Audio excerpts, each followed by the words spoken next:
Regarde bien ta cuisine. Entre la poêle dite en pierre, qui commence déjà à peler après 18 mois, la cafetière connectée qui affiche un code d'erreur incompréhensible juste après la fin de la garantie Darty, et ce robot rutilant payé une fortune qui donne l'impression de s'étouffer dès qu'on lui demande de pétrir une pâte à brioche un peu dense, il y a de quoi saturer. Et pourtant, juste à côté, il y a peut-être cette vieille cocotte en fonte héritée de ta grand-mère, ou cette casserole en inox toute bête achetée il y a 20 ans, qui n'ont pas bougé d'un millimètre. On s'est tous fait avoir un jour par un emballage design chez Boulanger ou une promo alléchante en tête de gondole chez Carrefour. On achète du rêve technologique et on se retrouve avec du plastique jetable. Aujourd'hui, on va briser un tabou et faire les comptes. Je vais te révéler la mécanique implacable qui se cache derrière les rayons de nos magasins et te montrer comment l'ingénierie s'est fait confisquer par le marketing. À la fin de cette vidéo, tu sauras exactement comment repérer les pièges, décoder les étiquettes et surtout pourquoi certains objets 3 ou 4 fois moins chers que les stars d'Instagram durent en réalité toute une vie. Si tu en as marre de jeter ton argent par les fenêtres pour engraisser des fonds d'investissement, pose-toi 5 minutes, on va faire parler les chiffres. Pour comprendre comment on en est arrivé là, il faut plonger dans les coulisses de l'industrie culinaire moderne. Autrefois, une marque d'ustensiles gagnait sa vie en fabriquant un objet si solide qu'on avait besoin de le racheter. C'était l'époque des entreprises familiales, des forges de notre patrimoine industriel. Mais aujourd'hui, la majorité de ces marques historiques ont été rachetées par de grands groupes cotés en bourse ou des fonds de pension. Et que veut un actionnaire? Des bénéfices en hausse chaque trimestre, sans exception. Or, si ta poêle dure 30 ans, l'entreprise ne fait plus de croissance. La solution trouvée par les ingénieurs financiers, c'est l'obsolescence programmée subtilement déguisée en innovation. On te vend des revêtements céramiques révolutionnaires ou des poêles anti-adhésives ultra légères. En réalité, ce sont des alliages d'aluminium d'une finesse ridicule, recouverts d'une pellicule chimique qui va s'oxyder au premier coup de fourchette ou surchauffer sur ta plaque à induction. Le grand secret de cette industrie, c'est que le poids du métal de base et la simplicité de la construction l'emportent toujours sur le logo fixé sur la coque. Quand tu hésites dans un rayon chez Fnac ou Leclerc, oublie l'écran tactile, oublie la connectivité Bluetooth qui ne sert strictement à rien pour cuire un pot-au-feu ou une blanquette du dimanche. Regarde la matière brute. La fonte pure, l'acier inoxydable 1810, l'aluminium coulé épais, le bois massif. Voilà les seuls matériaux qui traversent les décennies. Les écrans tactiles sur un blender ou un multicuiseur sont toujours les premiers composants qui lâchent à cause des vibrations et de la chaleur dégagée. C'est une pure illusion marketing pour te faire payer 200 € de plus un appareil qui contient au fond les mêmes engrenages en plastique qu'un modèle mécanique modeste. Apprendre à lire un marquage sous une casserole, sous-peser l'objet pour vérifier l'épaisseur du fond, préférer un bon vieux bouton rotatif qu'on peut réparer soi-même plutôt qu'une carte électronique encapsulée, c'est ça, reprendre le pouvoir sur ton budget. C'est comprendre qu'une construction robuste et épurée aura toujours un coût par année de service imbattable, là où le clinquant te condamne à repasser caisse tous les 2 ans. Entrons maintenant dans le vif du sujet et explorons ce que j'appelle le cimetière des illusions culinaires. C'est cette zone de notre cuisine où s'accumulent les objets payés au prix fort, portés par des campagnes marketing massives, mais qui cachent une réalité technique bien moins reluisante. Quand on se promène dans les allées d'un grand magasin comme les Galeries Lafayette Maison ou qu'on parcourt les pages de Darty et Cdiscount, il est facile de céder à la tentation du prestige. On se dit qu'en mettant le prix, on achète la tranquillité pour les 20 prochaines années. C'est l'erreur classique du maître de maison qui fait confiance à la notoriété plutôt qu'à l'ingénierie brute. Déconstruisons ensemble ces pièges pour comprendre où part réellement votre argent. Le premier exemple de cette taxe sur le prestige se trouve dans le rayon le plus sacré de la cuisine, celui des couteaux de chef. Imaginons que vous vous teniez devant la vitrine d'une belle coutellerie ou chez Dubruy dans la cuisine, face à un couteau de chef allemand de 20 cm d'une marque ultra célèbre comme Wüsthof, plus précisément le modèle classique, ou son équivalent chez Zwilling. Cet objet affiche fièrement un tarif avoisinant les 170 €. Le vendeur vous parlera d'un savoir-faire séculaire et d'une précision chirurgicale. Regardons maintenant la fiche technique exacte de ce couteau. Il est forgé dans un acier baptisé X50CR Mauve 15. Derrière ce nom barbare se cache un alliage très standard composé de 0,5% de carbone, 15% de chrome, avec des traces de molybdène et de vanadium. C'est un excellent acier de milieu de gamme, résistant à la corrosion et facile à affûter, mais ce n'est en aucun cas une matière rare ou exclusive. Le secret bien gardé de l'industrie, c'est que cet acier atomiquement identique est exactement le même que celui utilisé pour fabriquer des couteaux professionnels vendus entre 35 et 50 euros aux brigades de cuisine et aux écoles hôtelières. Lorsque vous payez 170 euros pour ce couteau, vous subissez une surtaxe de prestige de près de 380%. En termes de performance pure, la lame allemande s'arrête à une dureté de 58 sur l'échelle HRC, ce qui signifie qu'elle nécessite un coup de fusil d'aiguisage hebdomadaire pour garder son fil, exactement comme un modèle 3 fois moins cher. Si l'on calcule le coût par année de service, dépenser 170 euros pour une performance identique à un outil de cuisine professionnel à 40 euros revient à jeter 130 euros dès l'achat. Sur 10 ans, ce couteau de marque vous revient à 17 euros par an, contre seulement 4 euros pour son équivalent sans chichi. Pour couper vos oignons et vos rôtis de la même manière.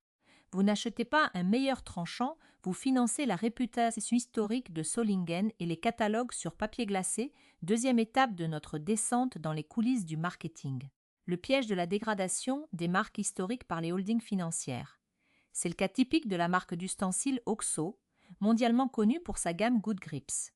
À l'origine, en 1990, son fondateur Sam Farber avait conçu ces petits outils avec une ingénierie remarquable, initialement pensée pour les personnes souffrant d'arthrite, en utilisant des manches épais en élastomère souple. C'était une philosophie d'ingénierie pure. Mais en 2004, le géant américain des produits de consommation Helen of Troy a racheté l'entreprise. Pour séduire une clientèle plus urbaine et justifier des prix plus élevés dans les rayons du BHV ou de la Fnac, la nouvelle direction a lancé des sous-gammes premium, notamment la ligne OXO Steel. Ces ustensiles abandonnent le plastique technique et fonctionnel pour se parer de coques en acier inoxydable très esthétique, vendus parfois jusqu'à 40 euros le simple presse-purée ou l'ouvre-boîte. En pratique, c'est une catastrophe d'ingénierie cachée sous du brillant. Les fiches de discussion des réparateurs indépendants et les retours clients documentent une baisse drastique de la qualité de construction sous le capot. Pour maintenir des marges boursières élevées, les ingénieurs ont remplacé les articulations internes en métal par des plastiques recyclés extrêmement cassants, dissimulés sous la fine feuille d'inox supérieure. À l'usage après seulement 1 an de service, lorsque vous forcez sur une pâte un peu lourde ou un bocal récalcitrant, le mécanisme interne se fissure et l'outil devient inutilisable. Un éplucheur Good Grips d'origine à 12 euros peut durer 15 ans, ce qui représente un coût dérisoire de 80 centimes par an. Ce modèle style à 40 euros qui lâche au bout de 18 mois fait grimper la facture à plus de 26 euros par année de service. Le verdict est sans appel, ne faites jamais confiance à un logo global, apprenez à traquer le plastique structurel déguisé en inox haut de gamme. Passons maintenant au rayon de l'électroménager de comptoir. Là où les prix s'envolent et où le marketing devient presque cynique. C'est le phénomène des multicuiseurs électriques et des robots tout en un qui ont envahi Darty et Boulanger ces dernières années. Prenons l'exemple de la marque Instant Pot, qui a bouleversé les cuisines occidentales avec sa promesse de tout faire à votre place. En juin 2023, sa maison mère Instant Brands s'est déclarée en faillite sous le régime du Chapter 11 américain, croulant sous plus de 500 millions de dollars de dettes. Quelques mois auparavant, la Commission fédérale du commerce l'avait condamné à une amende de 129 416 $ pour avoir trompé massivement les consommateurs en vendant plus de 110 000 tasses à mesurer estampillées de la marque Pyrex avec la mention « Fabriquée aux États-Unis ». Alors qu'elles sortaient d'usines chinoises, certaines portant même les 2 marquages contradictoires sur le même verre. L'entreprise a finalement été rachetée par un autre fonds d'investissement privé, Centerlane Partners. Pendant ce temps, sur le marché français, un autre titan utilise la même formule, Shark Ninja, qui inonde nos écrans de publicité pour son Ninja Foodie en dépensant plus de 1,24 milliard de dollars par an en marketing mondial. Que se passe-t-il quand vous achetez les modèles haut de gamme de ces marques, comme les déclinaisons Pro ou Max vendues entre 200 et 300 euros? Vous payez une énorme plus-value pour des fonctionnalités purement logicielles, des boutons tactiles préprogrammés supplémentaires et des écrans couleurs connectés. Sous la carrosserie, les composants de puissance, la résistance électrique et la finesse de la cuve en aluminium restent identiques au modèle de base à 80 euros. Pire encore, ces cartes électroniques complexes sont encapsulées juste au-dessus des zones de dégagement de vapeur sous haute pression. Si ce genre de décryptage sans langue de bois vous plaît et que vous voulez arrêter de vous faire plumer par les campagnes publicitaires, prenez une seconde pour vous abonner à la chaîne et laissez un commentaire sur vos propres déconvenues. En pratique, dès que la garantie légale de 2 ans expire, la moindre infiltration de micro-gouttelettes d'eau fait griller le panneau tactile. Comme ces multinationales ne distribuent pas de pièces détachées au grand public et verrouillent leur schéma de réparation, votre appareil à 250 € finit tout droit à la déchetterie. Le calcul est brutal. Un appareil à ce prix qui dure 3 ans affiche un coût de 83 € par an pour cuire du riz et des ragoûts qu'un simple faitout en fonte d'occasion à 20 € ferait pendant un demi-siècle.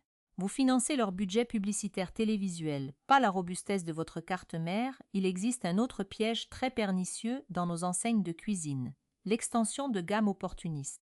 C'est le cas lorsqu'une marque historique, acclamée à juste titre pour un matériau indestructible, décide de capitaliser sur son nom pour vendre des produits jetables. Pensez aux grands fabricants de moules à gâteaux en aluminium lourd ou de casseroles en inox multicouches haut de gamme, comme Nordic Ware pour ses moules à Kouglof ou certaines grandes marques américaines distribuées sur Amazon.fr. Leurs produits d'origine en métal nu sont des merveilles d'ingénierie qui durent toute une vie. Mais cédant à la sirène des profits rapides, ces marques ont lancé des gammes de poêles et de woks anti-adhésifs vendus entre 80 et 110 €. Les plateformes comme Trustpilot regorgent de plaintes de consommateurs en colère. Ces ustensiles sont généralement sous-traités en Asie, conçus sur des bases d'aluminium trop fines qui se déforment sous l'action d'un brûleur à gaz puissant ou d'une plaque à induction en mode booster. Le revêtement anti-adhésif en PTFE, appliqué en couches trop minces pour économiser sur les coûts de production, commence à s'écailler et à perdre ses propriétés dès les premiers mois d'utilisation intensive. Achetez une poêle anti-adhésive à 80 € en pensant que le logo prestigieux va annuler les lois de la chimie est une illusion financière. Une fois que le fond pèle, l'ustensile devient toxique et bon pour la poubelle. Votre investissement de 80 € n'aura tenu qu'1 an, soit un coût de 80 € par an. Une marque d'excellence dans le métal brut devient souvent un escroc vulgaire lorsqu'elle s'aventure dans le domaine du jetable chimique. Pour clore ce panorama des déceptions marketing, attaquons-nous au monument absolu de la cuisine française. L'icône présente sur toutes les listes de mariage et dans les grands magasins parisiens comme le Bon Marché ou le BHV Marais, la cocotte en fonte émaillée le Creuset. Une pièce de taille standard s'affiche aujourd'hui aux alentours de 420 €. Certes, le processus de fabrication dans laine est rigoureux, impliquant 15 personnes et 10 heures de main-d'œuvre par pièce. La fonte est excellente. Mais la stratégie commerciale moderne de la marque a glissé du domaine de l'outil culinaire vers celui de l'accessoire de mode et du positionnement social. L'entreprise multiplie les lancements de collections éphémères, les coloris collector rétro et les partenariats design pour pousser à l'achat impulsif, souvent facilités par des paiements en 4 fois sans frais sur les marketplaces. Mais examinons le produit sous l'angle de l'usage réel à la maison. Le Creuset équipe la quasi-totalité de ses cocottes d'un émail intérieur blanc, crème, brillant et lisse. C'est un choix purement esthétique conçu pour le rendu photographique sur Instagram et la mise en valeur sous les spots des magasins. Du point de vue de l'ingénierie culinaire, cet émail clair est un contresens pour quiconque cuisine réellement.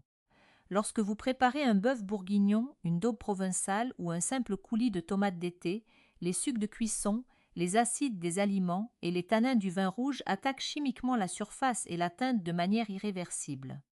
Les micro-rayures inévitables causées par le nettoyage ou l'utilisation d'ustensiles finissent par brunir.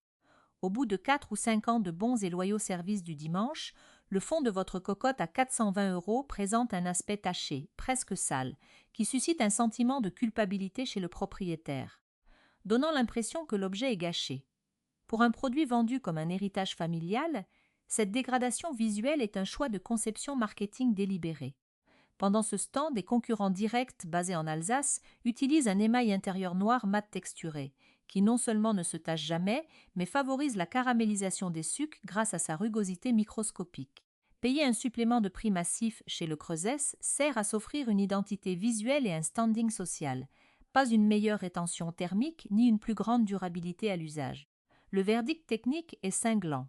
Vous ne payez pas pour de la meilleure fonte française, vous payez une surtaxe esthétique pour un vernis conçu pour briller dans un showroom plutôt que pour endurer la réalité d'un mijotage de 3 heures.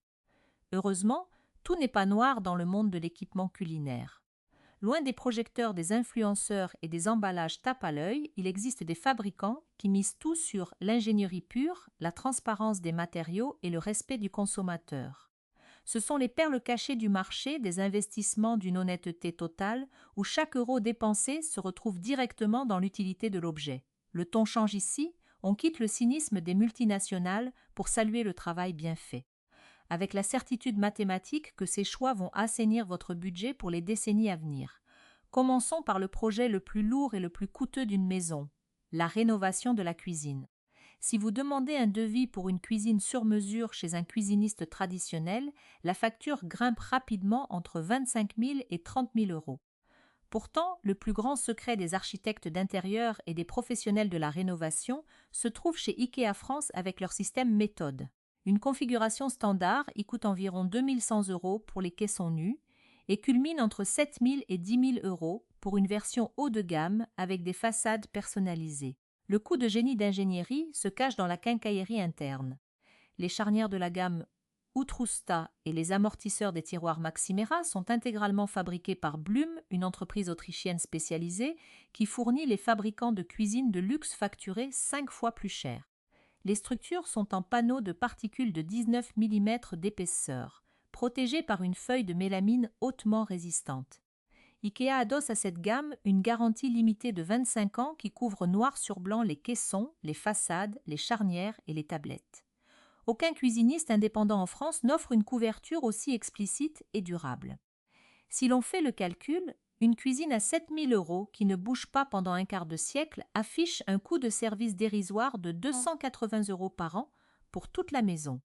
Le seul point faible de ce système, c'est qu'il demande de l'huile de coude. Les cartons arrivent à plat et réclament de la patience avec la clé Allen. C'est le choix idéal pour les propriétaires réfléchis qui préfèrent investir dans la qualité des mécanismes plutôt que dans le prestige d'une signature de cuisiniste si l'on redescend sur le plan de travail. Parlons de l'outil que vous tenez en main tous les jours, le couteau de chef. Au lieu de céder à la taxe de prestige des grandes marques allemandes à 170 euros, les cuisiniers professionnels et les écoles hôtelières se tournent massivement vers un outil sans fioritures. Le couteau de chef Fibrox Pro de la marque suisse Victorinox, vendu entre 35 et 45 euros sur Amazon.fr ou dans les boutiques spécialisées. Ce couteau utilise exactement le même acier allemand X50 CR Mauve 15 que les modèles de luxe. La grande différence technique, c'est que la lame est estampillée dans une feuille d'acier plutôt que forgée, ce qui la rend plus légère, plus agile et moins fatigante pour de longues sessions de découpe. Victorinox applique une garantie à vie intégrale sur ce produit, sans exiger d'inscription en ligne ni même de ticket de caisse. Si le manche se décolle ou si l'acier présente un défaut, il remplace l'outil sans poser de questions. Sur l'échelle de dureté, il affiche un score de 55 HRC contre 58 pour un couteau forgé, ce qui signifie qu'il perd son fil un tout petit peu plus vite. Mais un simple passage sur un fusil d'aiguisage une fois par semaine annule totalement cette différence. Son manche en plastique antidérapant est certifié pour l'hygiène alimentaire professionnelle, ce qui garantit qu'aucune bactérie ne peut s'y loger. Son esthétique brute et industrielle est son seul défaut majeur. Il ne brillera pas sur un bloc en bois magnétique, mais à 40 euros pour une durée de vie de 20 ans, son coût, ça aide ce service, tombe à 2 euros par an.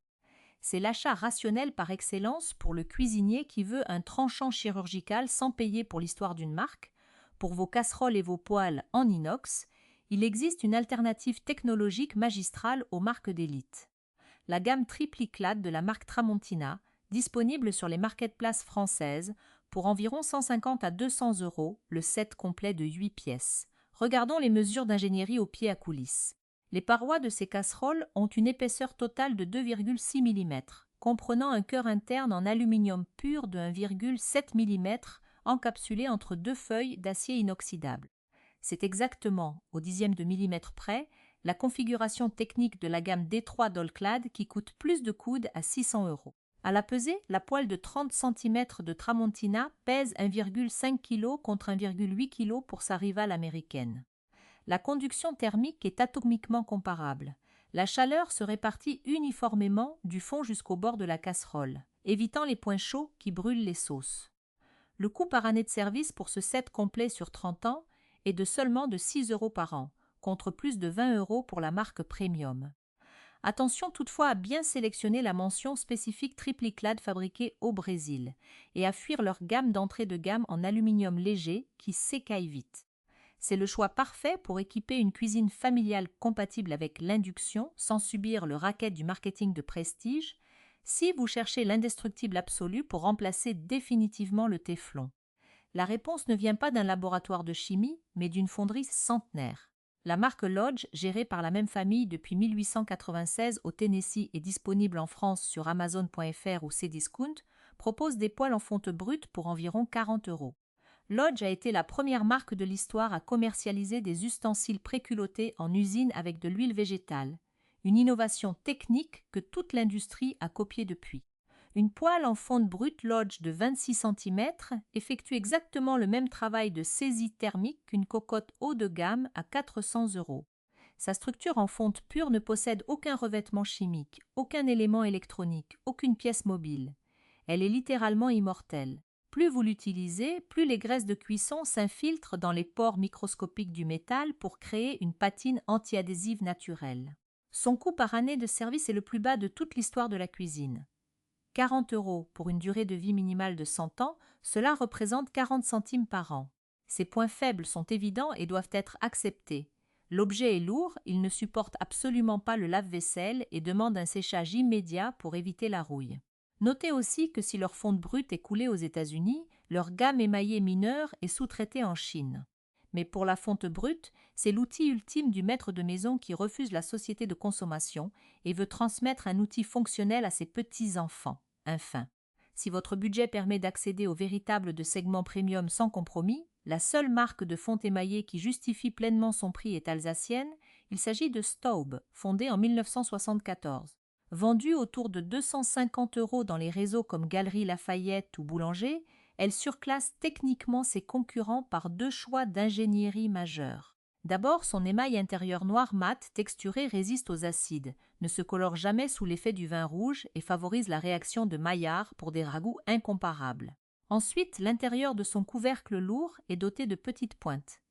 Des picots de rissolage semi-sphériques qui collectent la vapeur d'eau pour la faire retomber en pluie continue sur la viande, garantissant une tendreté que les couvercles lisses ne peuvent pas égaler. Une cocotte Staub achetée 250 € durera facilement 40 ans dans une cuisine familiale, soit un coût de 6,25 € par année de service. C'est un objet lourd, exigeant physiquement lors du lavage, mais c'est le seul investissement haut de gamme où chaque centime payé sert directement l'excellence de votre cuisine.